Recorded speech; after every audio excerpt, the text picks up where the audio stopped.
साथियों नमस्कार। मैं बात कर रहा था एथिक्स इन एडमिनिस्ट्रेशन के लास्ट ईयर के पेपर्स के। आज अंतिम कड़ी के रूप में 2016 और 2013 के प्रश्नों का एनालिसिस मैं आपके सामने प्रस्तुत कर रहा हूं।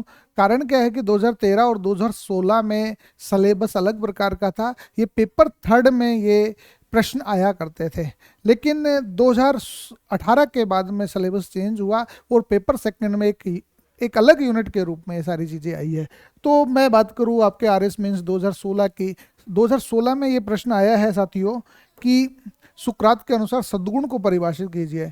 ये प्रश्न है आपके विश्व चिंतकों के योगदान से, जिसमें ग्रीक दार्शनिक है। तो आपको सुकरात के सद्गुण को बताना है। सुकरात सद्गुण ही ज्ञान है, ज्ञान ही सद्गुण है। इस बात को वो बड़े दमखम के साथ में रखते हैं। तो आपको सद्गुण की परिभाषा सुकरात के अनुसार देना है। तो आपको लिखना है ग्रीक दार्शनिक सुकरात के अनुसार ज्ञान ही सद्गुण है, सद्गुण ही ज्ञान है। फिर आपको कहें कि संकल्प की स्वतंत्रता। संकल्प की स्वतंत्रता क्या है?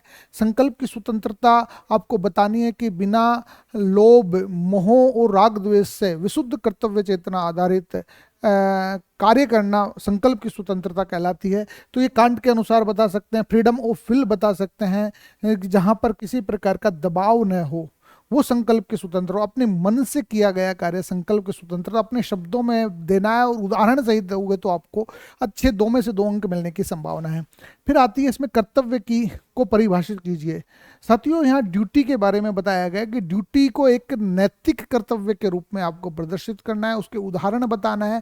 इसमें आप कांट का कर्तव्य नहीं लिख सकते, इसमें आप गीता का कर्तव्य नहीं लिख सकते, या आप जो सरकारी नौकरियां करते हैं उसके कर्तव्य को नहीं कर सकते। एक परिभाषा आपको गढ़नी है कांट के मतलब एक कॉमन परिभाषा, उसके अनुसार आप कहिएगा कि कर्तव्य की अवधारणा नीति शास्त्र में कांट और भगवत गीता में बड़े मतलब प्रभावी ढंग से उल्लेखित किया गया है।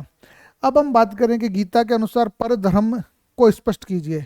जब गीता में स्वधर्म की अवधारणा आती है तो स्वधर्म का अर्थ अपने कर्तव्यों का पालन करना है। जब व्यक्ति अपने वर्ण से इतर होकर अन्य वर्ण का के कर्तव्यों का पालन करता है तो वो परधर्म कहा गया है। ये गीता के अनुसार आपको बताना है। साथ में नैतिक अधिकार और कानूनी अधिकार में बताना है, आपको अंतर बताना। राइट्स की जब बात आती है तो लीगल राइट्स कौन से होते हैं और एथिकल राइट्स कौन से होते हैं, तो राइट्स में क्या जिम्मेदारियां छिपी होती है, इन चीज़ों को आपको देखना है और आपको अंतर देना है, उदाहरण सहित उत्तर देना है कि नैतिक अधिकार ये है और जबकि कानूनी अधिकार इस प्रकार के हैं। जैसे भारतीय संविधान में मूल अधिकार कानूनी अधिकार हो सकते हैं, लेकिन नैतिक अधिकार एक पिता का बच्चों के शिक्षा और स्वास्थ्य की जानकारी रखने का कर्तव्य अधिकार हो सकता है, या उनका एक कर्तव्य की बात आती है तो कर्तव्य हो सकता है। 50 शब्द में गीता में लोक संग्रह की अवधारणा को स्पष्ट करने की बात कही गई है। सामाजिक कल्याण की जब बात आती है तो गीता में लोक संग्रह की अवधारणा आती है, तो लोक संग्रह के आयाम को स्पष्ट करते हुए आधुनिक प्रशासन में लोक संग्रह का क्या उपयोग है, इस बात को यदि आप प्रकट करते हैं तो आपको नंबर मिलने के चांसेज हैं। शुभ संकल्प की बात आती है तो कांट के दृष्टिकोण में शुभ संकल्प आपके नैतिक संपर्क में आता है। तो कांट ने शुभ संकल्प के बारे में क्या कहा है और शुभ संकल्प की दूसरी अवधारणाओं से तुलना कैसे की जा सकती है, इस बात को आपको इसमें रखना चाहिए। अब हम बात कर रहे हैं आर एस मेंस 2013 की। आर एस मेंस 2013 में सवाल जो पूछे गए थे वो ये थे साथियों कि CSR कॉरपोरेट सोशल रेस्पॉन्सिबिलिटी और कॉरपोरेट गवर्नेंस के बीच अंतर बताइए। Corporate social responsibility corporate governance का पार्ट है, तो आपको ये बताना है कि कॉरपोरेट सोशल रेस्पॉन्सिबिलिटी क्या है और कॉरपोरेट गवर्नेंस क्या है। ये सरकार के साथ, गवर्नमेंट के साथ पैरेलल रूप से किस प्रकार से कामकाज कर रही है, ये आपको बताना है। इसमें निष्पक्षता को परिभाषित कीजिए, इसके आधारभूत तत्व क्या है। आपको पहले इम्पार्शियलिटी बताना है और इसके आधारभूत तत्वों के रूप में आपको तटस्थता, गैर तरफदारी जैसे तत्वों को आपको बताना होगा। फिर आपके मत में लोक प्रशासन में मुख्य नैतिक मूल्य क्या होते हैं। आप प्रशासन में नैतिक मूल्य में वही बात है कि प्रशासन की बात हो रही है तो जो फंडामेंटल वैल्यूज ऑफ एडमिनिस्ट्रेशन में आपके सत्यनिष्ठा हो गई, आपके अभिवृत्ति हो गई, अभिक्षमता हो गई, आपके निष्पक्षता हो गई, तटस्थता हो गई, गैर तरफदारी हो गई, ये चीज़ों को आपको इसमें रखना है। सरकारी संस्थाओं में भ्रष्टाचार के मुख्य कारण क्या है। भ्रष्टाचार के मुख्य कारणों को आपको बताना है कि सब सामाजिक दबाव है, धार्मिक दबाव है, राजनीतिक दबाव है।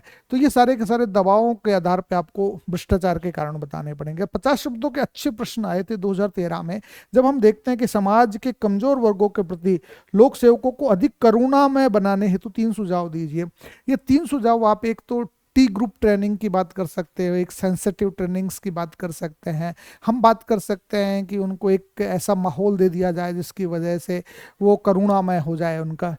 दूसरा, या फिर हम जो हमारे समाज सुधारक है, प्रशासक हैं, या उनका करुणा के प्रति जो भी दृष्टिकोण था उनकी शिक्षाएं हम बताया जाए तो करुणा में बन सकता है।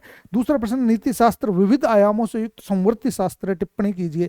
बेसिकली नीति शास्त्र एक फिनोमिना बताया गया है जिसमें बहुत सारे आयाम है। आपको आयाम बताना है कि एथिक्स कोई एक वो नहीं है, एथिक्स में आपका दर्शन छिपा हुआ है, एथिक्स में आपका प्रशासन छिपा हुआ है, एथिक्स में आपका विज्ञान मनोविज्ञान छिपा हुआ है, एथिक्स में ये बहुत सारे आयामों को आपको बताना है कि फिनोमिना क्यों है। फिर तीसरा बात पूछा गया कि आपको भारतीय नैतिक संहिता अपनाने के लिए कहा जाए तो कौन से 5 सिद्धांतों को प्राथमिकता देंगे। जब आप ऐसे सवालों को हल करते हैं तो आपको ये बताना चाहिए कि कोड ऑफ एथिक्स क्या है, कोड ऑफ एथिक्स में हमारे लिए डूज एंड डोंट्स क्या बताए गए हैं, एक प्रशासक को क्या करना चाहिए क्या नहीं करना चाहिए, उनके आचरण कैसा होना चाहिए, उसके आधार पे आप 5 सिद्धांतों को बता सकते हैं। सत्यनिष्ठा के लिए वो क्या करना चाहिए एक प्रशासक को, या फिर यूं कहें कि निष्पक्षता या तटस्थता का दृष्टिकोण वो कैसे अपनाए, फिर या यूं कहें कि उसमें गैर तरफदारी या एक एटीट्यूड है वो किस प्रकार से होना चाहिए, वो कौन सा अप्रोच जनता के कल्याण के लिए कामकाज करे। ऐसे 5 सिद्धांतों को आप रखना होगा। तो हमने ये बातें देखी एथिक्स इन एडमिनिस्ट्रेशन के सभी आयामों पर चर्चा करते हुए कि एथिक्स का जो पेपर है आपका वो एक तरीके से सिंपल सोबर तरीके से प्रश्न आते हैं, लेकिन इसमें प्रैक्टिकलिटी बहुत शानदार तरीके से दी गई होती है जिसकी वजह से बच्चे उत्तर नहीं दे पाते। मैं ये चाहूँगा कि जब आप ऐसे प्रश्नों को हल करें तो सिलेबस के की पॉइंट्स को आप ध्यान में रखिएगा, और सिलेबस के की पॉइंट्स में कौन कौन से आयाम हैं उनको जरूर ध्यान में रखिएगा, तभी आप उत्तर दे सकते हैं। तो आपको कैसा लगा हमारा ये वीडियो जरूर बताइएगा। आगामी वीडियो में हम आपको डेफिनेटली अलग अलग आयामों से एथिक्स के हर टॉपिक पर एक विस्तृत एनालिसिस करेंगे। देखते रहिएगा एथिक एजुटेक। धन्यवाद।